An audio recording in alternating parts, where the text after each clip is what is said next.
Nepal is a country of highly diverse and rich geography, culture and religions. With so much diversity in ethnicity, geography and climate, it is no wonder that an eclectic range of cuisines have developed across the region. Welcome to the unique and wonderfully exotic cultural flavours of Nepal.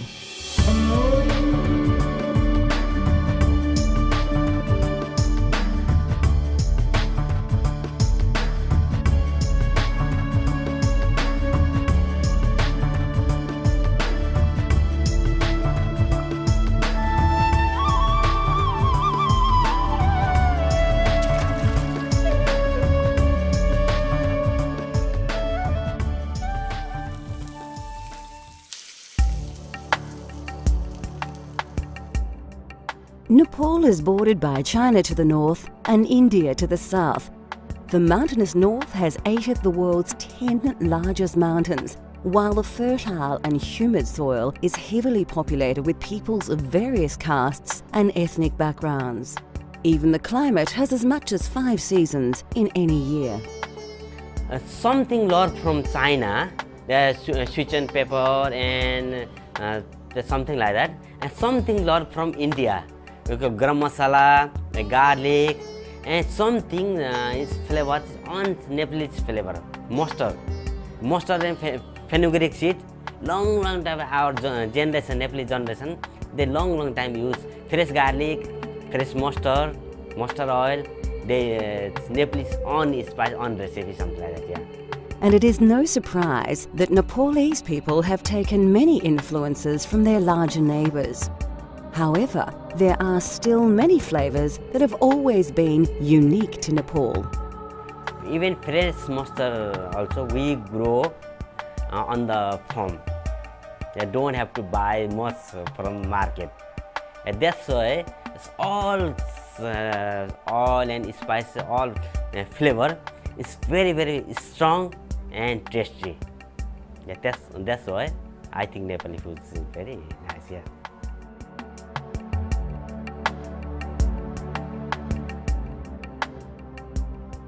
Momo kukura are dumplings made with chicken, and they are an extremely popular snack food in Nepal. Some people eat or use for lunch, some people even dinner, and most of people use for snacks. Easy to eat, just buy. And over there, give more than 10 pieces, either 12 pieces, some restaurant, even 15 pieces. Quite very fresh. And quite big pieces and big straw. That's why people just walking around, then buy and eat. Something fun. Yeah, that's why. Yeah.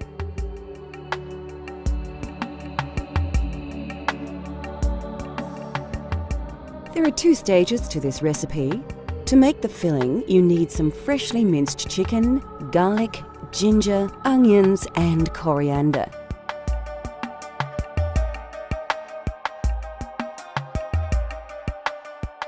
You'll also need a range of ground spices to give your momo their distinctive flavour.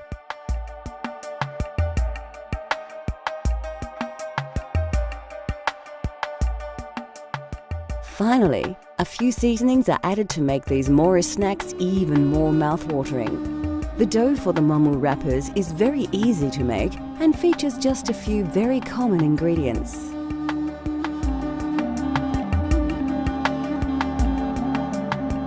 First, we need to prepare the filling. Take a large mixing bowl and place about 200 grams of minced chicken into it. Put the bowl to one side and then peel and dice a large red onion. Put the onion into the bowl with the chicken.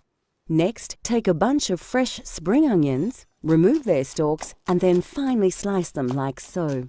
Again, add these to the mixing bowl along with the other ingredients. A teaspoon of fresh chopped coriander will add distinctive flavour to the mix. In order to bind the filling together, liberally pour about 3 tablespoons of cooking oil over the mixture. Season with a generous dash of salt and a teaspoon of soy sauce. Add 1 tablespoon of curry powder, half a teaspoon of turmeric, and a full teaspoon of ground cumin seeds. Other key ingredients of the filling include garlic and ginger pastes. You'll need about half a tablespoon of each. Now, mix the ingredients together well. Then cover and refrigerate while you make the dumpling wrappers. For this part of the recipe, you'll need about 200 grams of plain flour in another large mixing bowl. Slowly mix in a cup of water with your hands. Continue to knead the mixture until it begins to combine together to form a nice dough. You may need to do this for about 10 minutes before your dough is ready. Liberally sprinkle some flour onto your worktop and roll out the dough to a thickness of a few millimeters. Then, carefully pick up the dough and turn it over before rolling it again, this time until it's only 1 to 2 millimeters thick. Flour the top of the flattened dough and flip it over again. Now take an egg ring and cut out as many circles as you can. Remember to re-roll any excess dough and cut more circles. Now is the time to fill our beautiful momo dumplings. First, cover a plate with a little oil. This will prevent the dumplings from sticking. To fill, hold a wrapper in one hand and place a tablespoon of filling mixture onto it. With the other hand, bring all the edges to the center, making little pleats as you go. Pinch and twist the pleats to ensure the absolute closure of the stuffed dumpling. Place your dumplings onto the oil plate until you are ready to cook them. Fill a steamer with water and place it on your stove. Then oil the steamer rack well. This is important as it will prevent the dumplings from sticking. Place the dumplings into the steamer and allow a little space for them to expand during cooking. When your water is boiling, place the lid on the steamer rack and then place the dumplings over the boiling water for about 8 to 10 minutes. Serve your momos immediately on a plate with a generous serve of golbeda ko achar, which we will make shortly. They really are a mouth-watering and satisfying snack that's well worth the effort of making.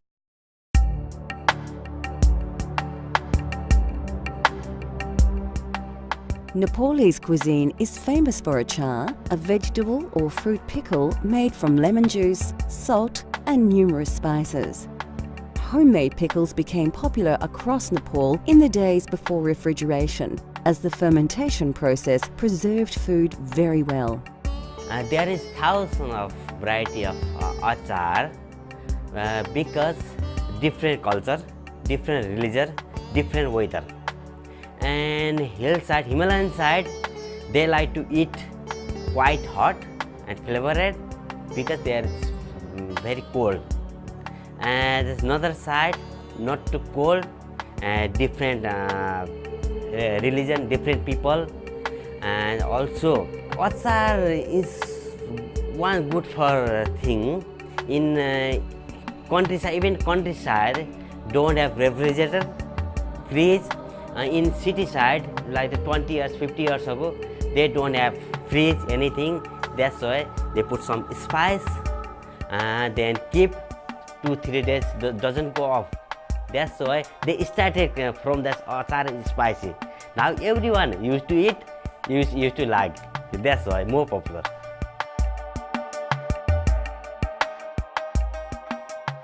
To make golbeda ko achar, you need some large ripe tomatoes, lots of garlic, and of course chili. You'll also need the juice of a lemon and a bunch of coriander. Spices such as chili powder and Nepalese timur will add an authentic flavour to your achar.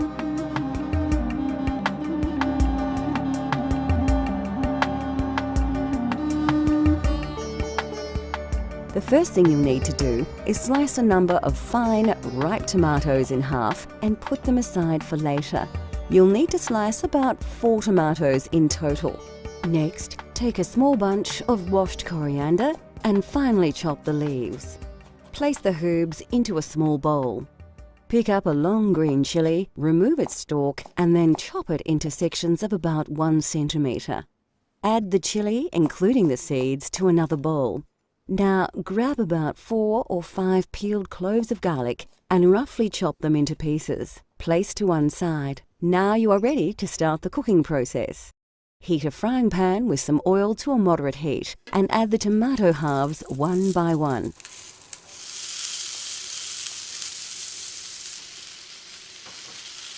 Allow them to cook a little before adding the chopped garlic. Next, add the green chilli to the pan and mix the ingredients together. Add a teaspoon of salt and a tablespoon of Szechuan pepper, and then place the entire contents of the pan into a blender.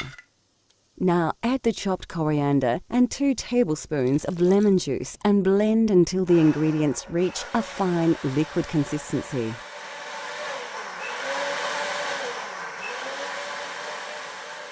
And that's it, a simple but very versatile tomato relish that is the taste of Nepal. It is best stored in an airtight container and served with any number of dishes as a tasty condiment. Coming up on Cultural Flavours, we discover the dish of the Nepali nation.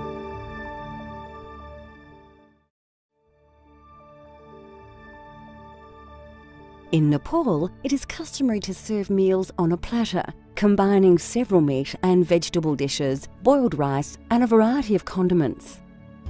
In countryside in Nepal, most people don't use spoon. They use by hand. They eat by hand. So that's why everything keep dal, bhat, tarkari, and rice in the middle. Also chutney. We call chutney, gulbida achar. Indian in Hindi call chutney. We call gulbida achar, and tomato pickle actually, and it's yogurt, something like that. And everything on the plate. Then that's why look nice. So don't need to different curry bowl. A wonderful and extremely popular example of this is dal bhat masu, which literally means dal, rice and meat with gravy. As in India, lentils are an important staple of Nepalese cuisine, and they are commonly used across every region of Nepal. By far, the most popular dish is dal, a spicy soup made from black urad dal, tomatoes, garlic and a variety of ground and dried spices. Bhat, or rice, usually plays a central role in these platters, and it will always be surrounded by a number of other dishes that are served in small separate bowls. Basmati rice is common to the region and noted for its delicate fragrance and flavour. Our dal bhat masu features kukura ko masu, a simple chicken curry prepared with tomato, garlic and ginger. A common alternative to masu is takari, a curry made simply with vegetables. An important ingredient in this, and nearly all Nepalese curries, is a dried herb called jimbu. Used extensively across Nepal for its unique taste, which is similar to onions or chives, it is also said to have exceptional medicinal properties. We'll show you how to prepare this delicious curry later in the show. Vegetable dishes are extremely popular and vary across the country. A delicious dish we shall prepare later is saag, a simple stir-fry featuring mustard leaves, chilli and several Nepalese spices. Of course, the most quintessential Nepalese side dish of all would have to be achar. Made from numerous fresh ingredients, the variety of achars is staggering, and it is said that they number in the thousands. This is golbeda ko achar, a spicy tomato relish that is added to platters and, of course, used as a dipping sauce for Nepalese dumplings. A small serving of plain yogurt puts the finishing touches to this traditional Nepalese meal. Dal bhat tarkari that's one kind of fixed menu. We call dal bhat tarkari. In Indian call thali. Thali. That's fixed menu, fixed price. But some people eat less, some people eat more. Don't have to pay again, The fixed price can have more dal, more bhat, more tarkari. Yeah, even masu as well, dal bhat masu. Not like not limited thing. That's why many different tastes, same price, So that's why people people like to eat that one. Many tourists also eat there. I can see there. Everyone asking, okay, I like to try dal bhat tarkari today. I like to try dal bhat tarkari tonight. Yeah, that's why I think. Yeah.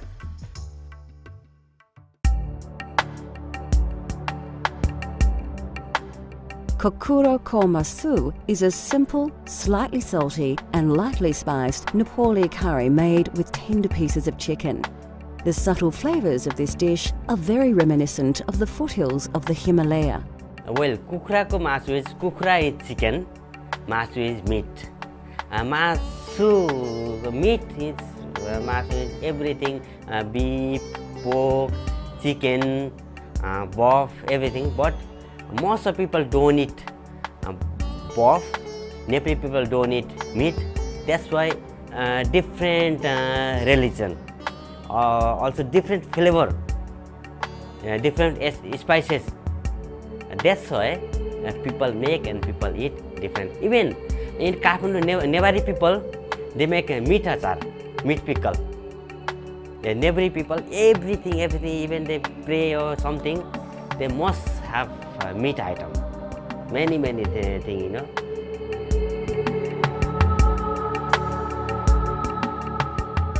To try this delicious curry at home, you need a few common ingredients as well as a range of dried spices. We're using about 200 grams of chicken breast, which we've already diced into bite-sized pieces.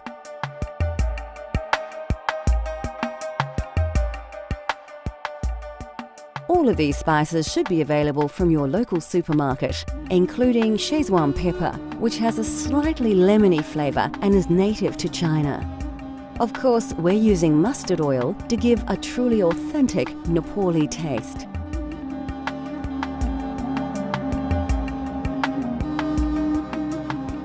Before starting the cooking process, you need to chop a large red onion and dice a tomato.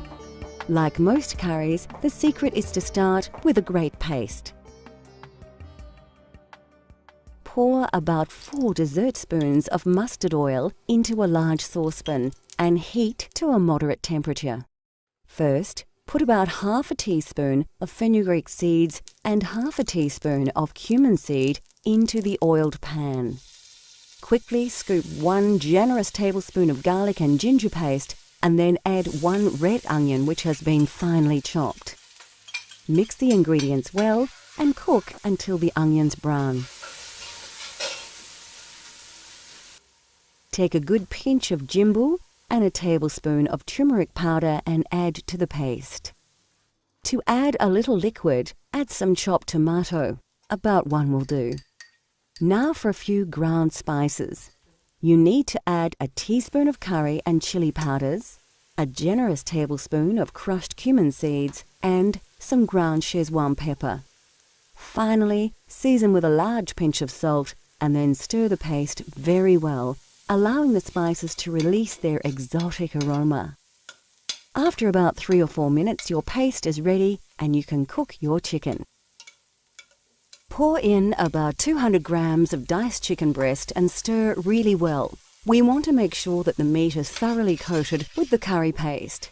Then cook for another 3 or 4 minutes. Now turn the heat down low and let the curry simmer for about 4 minutes. Give your curry a good stir and then add about 2 tablespoons of coriander. At this stage, your curry sauce will be quite dry, so it's a good idea to add about 1 cup of water. Stir until cooked through, put the lid on the pan and allow to simmer until you are ready to eat. Kokuro ko masu is a tasty curry that is simple to prepare. It comes straight from the foothills of the Himalaya to your very own table for you to enjoy at home. This dish is best eaten with basmati rice or roti.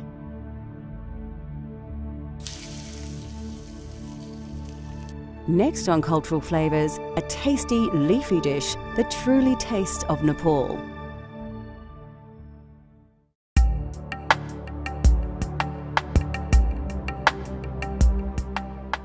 Commonly eaten across most of the Indian subcontinent, saag is a tasty curry dish made with either spinach, mustard leaves and various other greens. Mustard leaf is we call raiko saag. That is mustard spinach. Because there's mustard leaf every house on garden. People grow their one. That's so I think it's very tasty, and you don't have to buy to another spinach. So that's why people cooked it. They're very tasty, very soft, very crunchy, and flavored. They cooked quickly, and many people like it. And that's why Nepali people liked and cooked that saag.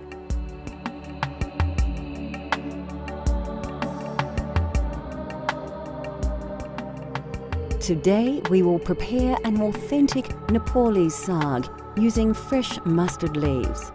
These can be found in most Asian supermarkets, as can ghee, commonly known as clarified butter, and mustard oil, which has a hot, nutty flavour.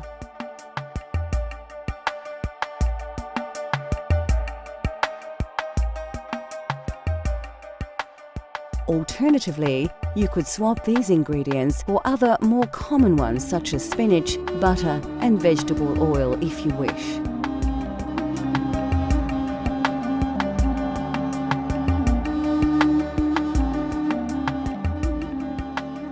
First, we need to prepare the ingredients.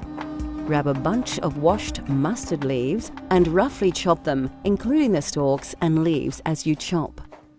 Heat some oil in a frying pan to a high heat. Add 1 whole dried red chilli and 1 pinch of cumin seeds to the oil.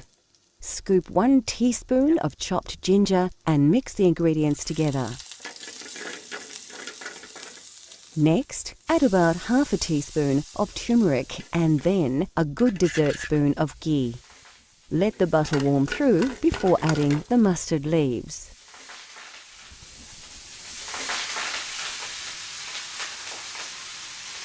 Liberally season with salt before giving all the ingredients a thorough stir through to ensure that all the greens are generously coated with flavour. So there you have it, saag made with mustard leaves, a fresh and very tasty accompaniment to any main meal.